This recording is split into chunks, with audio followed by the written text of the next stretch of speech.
Well, prawns are a staple of the Australian Christmas lunch, but the threats of overfishing and global warming could mean its days are numbered. Anne Gabriel from the Marine Stewardship Council joins us now from Sydney. Thank you for coming on News Breakfast. Thank you, it's my pleasure. Thank you for your interest in what we do. Well, first of all, just tell us what the thoughts and attitudes of people who buy prawns is out there about what might happen in the next 20 years. Yeah, so as the International Certification Scheme for Sustainable Fishing, the Marine Stewardship Council recently ran a survey to answer exactly the question you've asked, Steph. The survey reveals that 1 out of 4 Australians believe that we may not have wild-caught prawns readily available in 20 years to come for Christmas.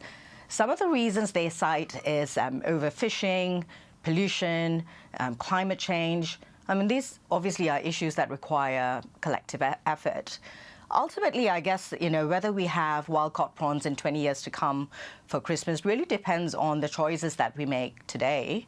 If sustainable efforts continue to grow, then rightfully we will have an abundance of wild-caught prawns into the future, not just for ourselves, but for our children and into the world as well. But on the flip side, if overfishing continues and environmental degradation continues, then of course the seafood tradition of having prawns into the future will slowly fade away as well. Don't forget, our oceans are under immense pressure. Global fish stocks are being, exploited. So we need to be doing the right thing. Yeah, you've definitely outlined some of the real challenges there, but Australians obviously love their prawns. Just what sort of protection can there be, or how can consumers know if the prawns are subject to these greenwashing, these claims that they're sustainably fished when they're actually not? Well, fortunately in Australia, we have so much to celebrate, right? We've got 70% of wild-caught prawns in Australia is certified to this independent international certification scheme for the MSC. I mean, if you just look at some examples of northern prawn fisheries, who was certified back in 2012, we continue to be involved in sustainable initiatives since the 1990s. Last year, we had the Royal Red Prawn, the Eastern King Prawn fishery in Queensland, join the foray as well. So Australian consumers are actually spoiled for choice, and all they need to look for is the MSC blue label on whether it's the wet fish counters in Coles or whether if you're going into Woolworths and all the other supermarkets looking for the blue fish tag on products on the shelf or in the fridge. Because when you choose seafood products with the blue fish tag, you can be rest assured that the choice you're making is rewarding and incentivizing fisheries that have not only fished but fished sustainably, but also businesses who along the supply chain are working to a traceability system to bring sustainable seafood to the average consumer.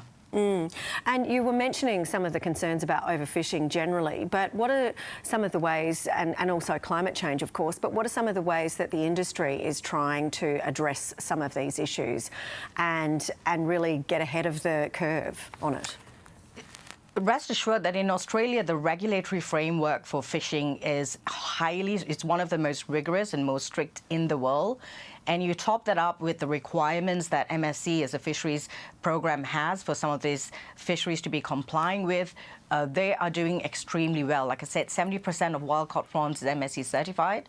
So Australians have so much to choose from out there, whether it's about satisfying their taste buds, or pricing. If they're looking for something affordable, look for your banana and endeavour prawns. If you're looking for something a bit more premium, you've got the king prawns and the tiger prawns. So all kinds of price range, all kind of species to suit all kind of taste buds. So Christmas is really a beautiful time for us to recognize and celebrate the efforts the fisheries have put in place, all the fishers on the ground, should I say the fishers on the water, the scientists involved, the business community that has managed to bring sustainable seafood to our tables. So really a good time to give back, to recognize, reward, and support them by choosing seafood that has the blue fish tag.